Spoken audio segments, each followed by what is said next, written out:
नमस्कार दोस्तों, स्वागत है आपका इस नए वीडियो में। और मैं आज 11th क्लास का बहुत इंपॉर्टेंट टॉपिक लेकर आया हूं, प्रसंकरण, जिसको हाइब्रिडाइजेशन भी कहते हैं। हाइब्रिडाइजेशन क्या है और कोई भी कंपाउंड का हाइब्रिडाइजेशन प्रसंकरण कैसे हम लोग निकालेंगे, बहुत आसानी से शॉर्ट ट्रिक्स हम लोग देखेंगे और ये बहुत इंपॉर्टेंट टॉपिक है। ठीक है, तो प्रसंकरण क्या है और इसको कैसे निकाला जाता है। तो सबसे पहले जो है हम लोग जानते हैं कि प्रसंकरण क्या है, हाइब्रिडाइजेशन किसको कहते हैं। तो दोस्तों आप लोग जो है प्रसंकरण में जो है संकर का यूज किया हुआ है, जरा गौर कीजिएगा। संकर, इस संकर का मतलब क्या होता है कि दो या दो से अधिक प्रजाति का मिश्रण होता है, जिसमें मिनिमम दो और दो से ज्यादा प्रजातियों का मिश्रण होता है। उसके उपरांत जो प्रोडक्ट तैयार होता है उसको हम लोग संकर प्रजाति कहते हैं, संकर प्रोडक्ट का नस्ल कहते हैं। और ये जो संकर होता है इसका मतलब होता है गॉड। ठीक है, तो हम लोग इसका चर्चा नहीं करेंगे, हम लोग इसका चर्चा करते हैं। ठीक है, तो संकर क्या होता है, डिफिनेशन आपका दिया हुआ है कि प्रसंकरण क्या है। प्रसंकरण वह प्रक्रिया है जिसमें एक ही परमाणु के दो या दो से अधिक कक्षक आपस में मिश्रित होता है और एक नया समतुल्य कक्षक का निर्माण करता है। उस प्राप्त कक्षक को संकर कक्षक कहते हैं और इस पूरी घटना को प्रसंकरण कहते हैं। Hybridization is a process in which two or more orbital mix together to form a new equivalent orbital. That orbital is called a hybrid orbital and this phenomenon is known as hybridization। मतलब कि carbon यौगिक या carbon में आपका दो प्रकार का orbital भाग लेता है, S और P। ठीक है, और ये दोनों ऑर्बिटल जो है आपस में मिश्रित होता है और हाइब्रिडाइजेशन में एक और ऑर्बिटल आपका आता है D। तीनों जो है मिलता है और एक नए कक्षक का निर्माण करता है, जिसको हम लोग बोलेंगे संकर कक्षक। तो सबसे पहले देखते हैं कि संकर कक्षक कैसे हम लोग निकालते हैं।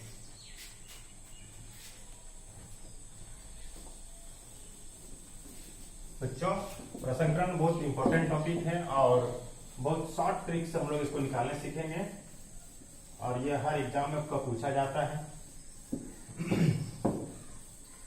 प्रसंकरण मैनली जो होता है वो 6 प्रकार के हम लोग जानते हैं और पढ़ेंगे 6 प्रकार का। एक sp3 होता है, दूसरा sp2 होता है, तीसरा sp होता है, फिर sp3d होता है, फिर sp3d2 होता है, फिर sp3d3 होता है।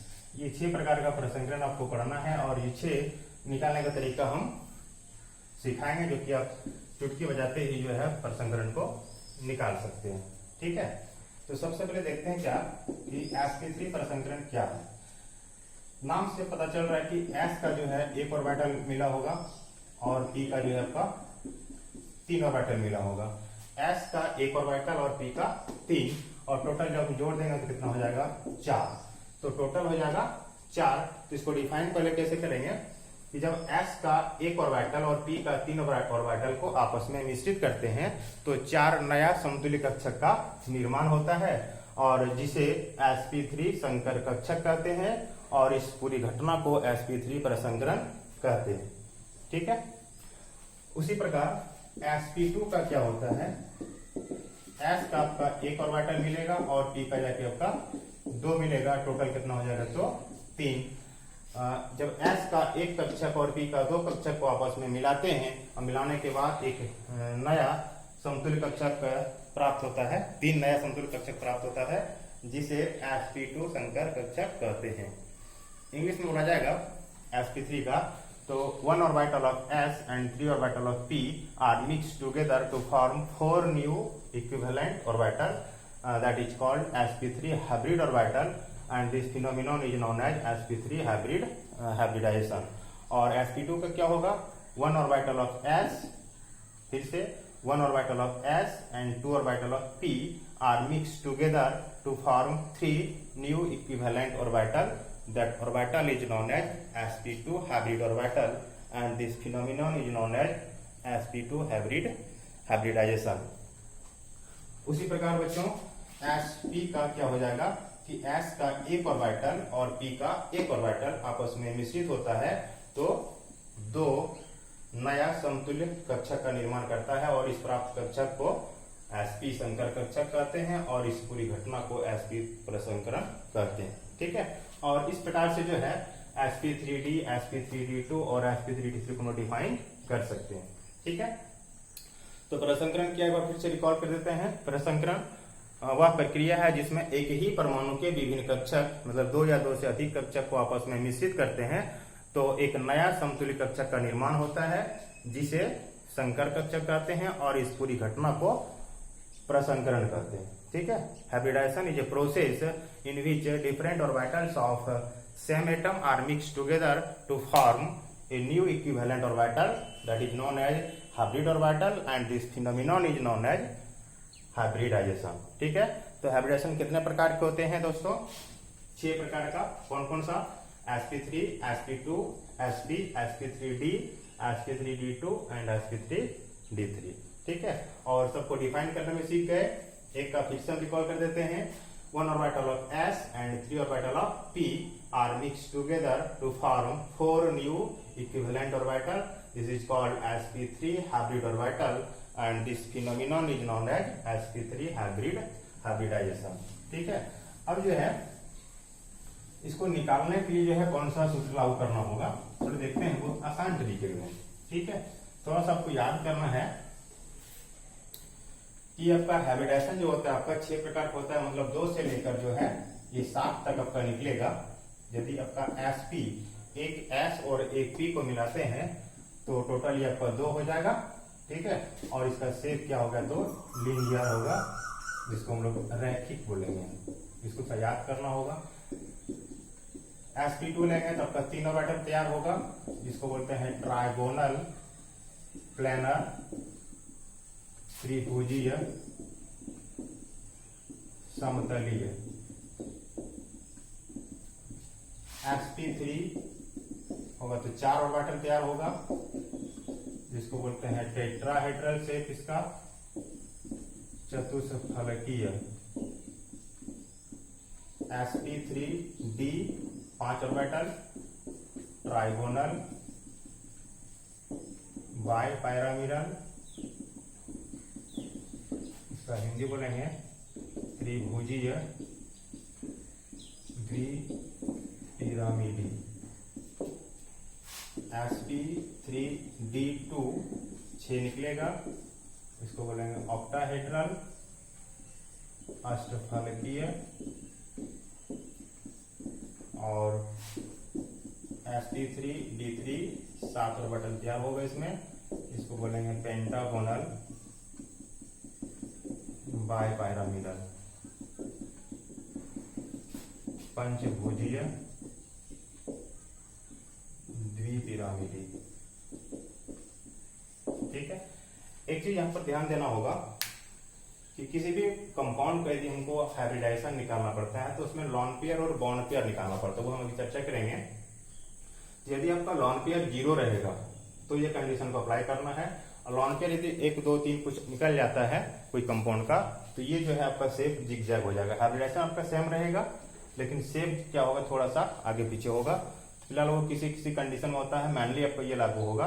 sp रहेगा तो क्या होगा, लीनियर शेप होता है, 2 का निकलेगा, 3 का sp2 होगा, ट्राइगोनल प्लेनर, 4 का निकलेगा sp3 टेट्राहेड्रल, 5 का होगा sp3d ट्राइगोनल बाई पैरामिडल, 6 का होगा जाके आपका sp3d2 ऑक्टाहेड्रल, 7 का होगा sp3d3 and pentagonal by pyramidal. ये आपका शेप हो गया। अब जो है एक हम फार्मूला दे रहे हैं, उस फार्मूला के द्वारा जो है कैसे शॉर्ट ट्रिक से जो है हम हाइब्रिडाइजेशन निकालते हैं। ठीक है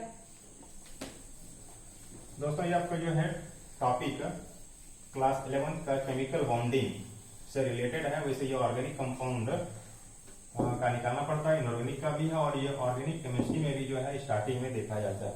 ठीक है, तो फार्मूला क्या है इसका? Hybridisation is equal to half valence electron of central atom plus total valency of bonded atom minus number of cation plus number of anion. इसको शॉर्ट में लिख सकते हैं valence electron plus monovalent atom plus number of anion minus number of cation by 2, इस तरह से इसको लिख सकते हैं। हिंदी क्या होगा, 1/2 से केंद्रीय परमाणु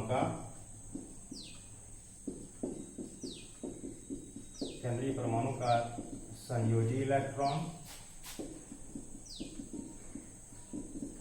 प्लस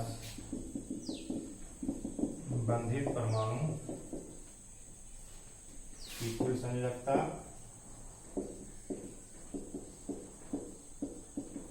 प्लस ऋण आवेश की संख्या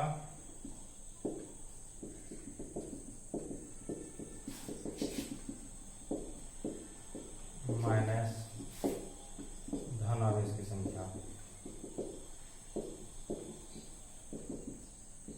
ठीक है, valence electron of central atom plus total valency of bonded atom. और total valency of bonded atom में यहाँ हमेशा क्या होता है, ये मोनोवैलेंट होता है, ध्यान रखिएगा, यहाँ पर मोनोवैलेंट का ही यूज करते हैं। और माइनस नंबर ऑफ कैटायंस, जितना पॉजिटिव चार्ज होगा उसको माइनस करना है, नंबर ऑफ एनायंस जितना नेगेटिव चार्ज होगा उसको प्लस करना है। केंद्रीय परमाणु का संयोजी इलेक्ट्रॉन प्लस बंधित परमाणु की कुल संयोजकता और प्लस ऋण आवेश की संख्या। ऋण आवेश रहेगा तो जोड़ देना है और धन आवेश रहेगा तो माइनस कर देना है।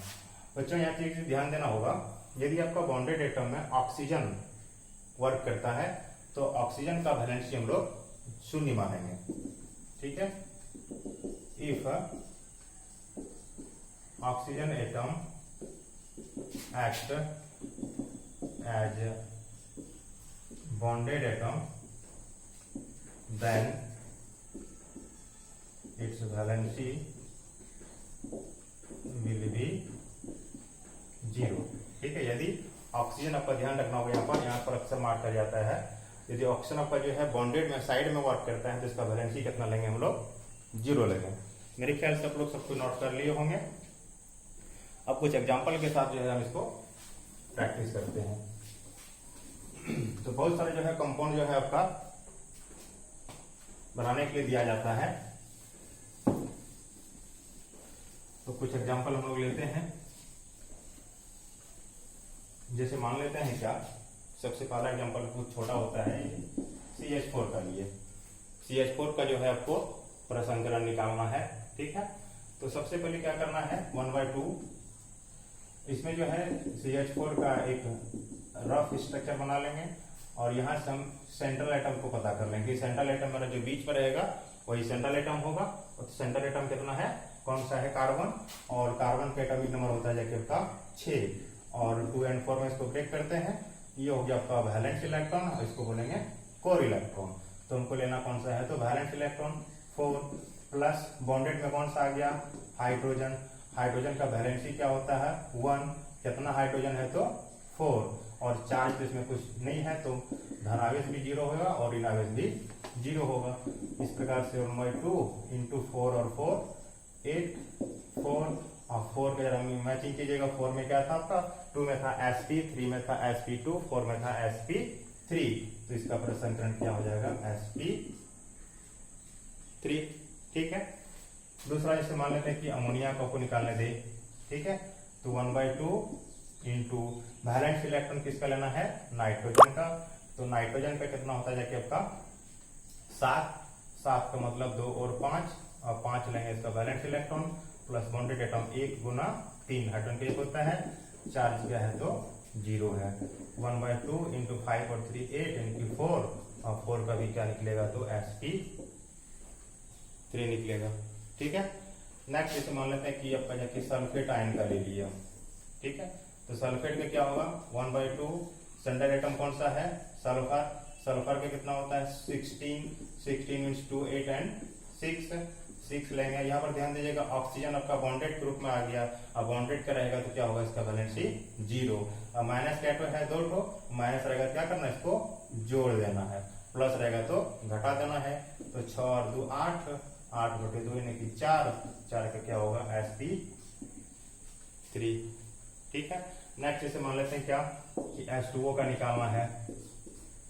H2O का निकालना है तो क्या होगा, हाफ और ऑक्सीजन का आपका वैलेंस सेंट्रल एटम ऑक्सीजन हो जाता है। ऑक्सीजन का वैलेंसी कितना होगा, जाके आपका वैलेंस इलेक्ट्रॉन टोटल एटम होता है जाके आपका 8, 2 और 6 तो 6 लेंगे प्लस बॉन्डेड में 1 इंटू 2, 2 तो हाइड्रोजन है, चार्ज आपका क्या है तो 0 है, 1/2 इंटू 6 2 8 उनके 4, इसका भी क्या निकलेगा sp3।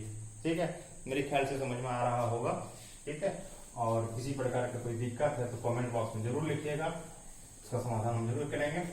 नेक्स्ट और देखते हैं, जैसे मान लेते हैं क्या, और आपका CO2 का निकालते हैं। ठीक है, तो CO2 का 1/2, कार्बन हो जाएगा सेंट्रल एटम का वैलेंस इलेक्ट्रॉन 4, ऑक्सीजन आपका बॉन्डेड में आएगा 0, चार्ज आपका कुछ नहीं है, तो 4/2 इनकी 2 और 2 का हो जाएगा sp। ठीक है, इसी प्रकार CO3 माइनस का, तो यहाँ भी क्या होगा 1/2 इंटू कार्बन हो जाएगा 6, ऑक्सीजन आपका फिर से बॉन्डेड में आ गया, अब बॉन्डेड में आएगा तो इसका वैलेंसी कितना लेंगे 0, -2 तो है, माइनस रहेगा, क्या करना है इसको जोड़ देना है, 6 2 8, 8/2 यानी कि 4 और 4 का sp3। ठीक है, इस प्रकार से जो है इसको आराम से निकाल सकते हैं। अब कुछ बड़ा देखते हैं कंपाउंड, जैसे मान लेते हैं दिया आपको SF6 का निकालने के लिए। ठीक है, तो SF6 का क्या होगा, हाफ सल्फर का 16 होता है, 16 का मीन्स 2 8 एंड 6 लेंगे, मोनोवेलेंट है 1 गुना 6, चार्ज क्या जाके आपका है 0, 6 और 6 12, 12/2 यानी कि 6 का निकलेगा sp3d2। ठीक है, IF7 लेंगे, IF7 हाफ, I का होगा 53, 2 8 18 18 7, फ्लोरीन आपका मोनोवेलेंट है 1 इंटू 7, आयन क्या है जाके आपका 0, 7 7 14/2 कि 7 का क्या होगा sp3d3। ठीक है, इस प्रकार से किसी भी कंपाउंड का जो है आप आराम से निकाल सकते हैं। और एक और चीज बता दें, यदि आपका कुछ ऑर्गेनिक कंपाउंड में अल्केन अल्कीन अल्काइन इस तरह से double bond triple bond single bond का दिया रहेगा, तो हमेशा ध्यान रखिएगा जहां पर सिंगल बॉन्ड होगा वहां पर जो है sp3 होगा, चाहे वो सिंगल बॉन्ड हाइड्रोजन हाइड्रोजन के बीच हो, क्लोरीन के बीच हो, कार्बन कार्बन के बीच हो, कोई भी 2 एटम के बीच में यदि सिंगल बॉन्ड है तो उसका क्या होगा वाइब्रेशन आपका जाके sp3, और यदि डबल बॉन्ड से जो है जुड़ा हुआ रहेगा तो उसका होगा sp2, और ट्रिपल बॉन्ड से रहेगा जुड़ा हुआ तो बोलना है क्या उसका होगा sp। ये बिना कैलकुलेट किए आप जो है आराम से कंपाउंड को देखकर बता सकते हैं। ठीक है, तो चलिए इसका भी एक एग्जांपल देख लिया जाए। जैसे मान लेते हैं क्वेश्चन दिया आपको क्या, ये कंपाउंड दिया हुआ है। ठीक है, ये कंपाउंड है और इसका बोल रहा है क्या कि प्रत्येक कार्बन का जो है हाइब्रिडाइजेशन निकालना है। तो सबसे पहले आराम से इस कंपाउंड को जब काउंटिंग कर लीजिए जिधर से आपकी इच्छा हो। ठीक है, काउंटिंग कर लिए, carbon 1 carbon 2 carbon 3 carbon 4 carbon 5। ठीक है, अब कार्बन 1 को देखते हैं क्या, इधर मेरा सिंगल बॉन्ड है, इधर डबल बॉन्ड है, और सिंगल डबल यदि दोनों बॉन्ड रहेगा तो डबल बॉन्ड को काउंटिंग करना है, 2 बॉन्ड आगे इसका, और 2 बॉन्ड रहेगा तो क्या होगा जाके आपका sp2। इस कार्बन को देखेंगे, यहाँ मेरा डबल बॉन्ड है, ये सिंगल बॉन्ड है, तो ये डबल बॉन्ड से काउंटिंग होगा, ये भी क्या हो जाएगा आपका sp2। ये 3 और 4 जो है देखिए ट्रिपल बॉन्ड से जुड़ा हुआ है, और ट्रिपल बॉन्ड रहेगा तो क्या होगा sp। ठीक है, और 5वां कार्बन जो है सब तरफ से सिंगल बॉन्ड से जुड़ा हुआ है, तो सिंगल बॉन्ड रहेगा तो क्या होगा जाके इसका आंसर sp3। ठीक है, तो इस प्रकार से जो है कंपाउंड को देख के हम बता सकते हैं कि किसमें कौन सा जाके आपका हाइब्रिडाइजेशन तैयार होगा। सिंगल बॉन्ड रहेगा तो sp3, डबल रहेगा तो sp2, और ट्रिपल रहेगा तो sp। मेरे ख्याल से वीडियो बहुत अच्छा लगा होगा, और इस तरह से अपने से प्रैक्टिस कीजिए। और यदि आप इस वीडियो में नए हैं तो वीडियो को लाइक कीजिए, शेयर कीजिए, और बेल बटन को दबा दीजिए, क्योंकि कोई भी नोटिफिकेशन मिलेगा तो आपको पहले मिलेगा। ठीक है, आज तक बस इतना ही, धन्यवाद।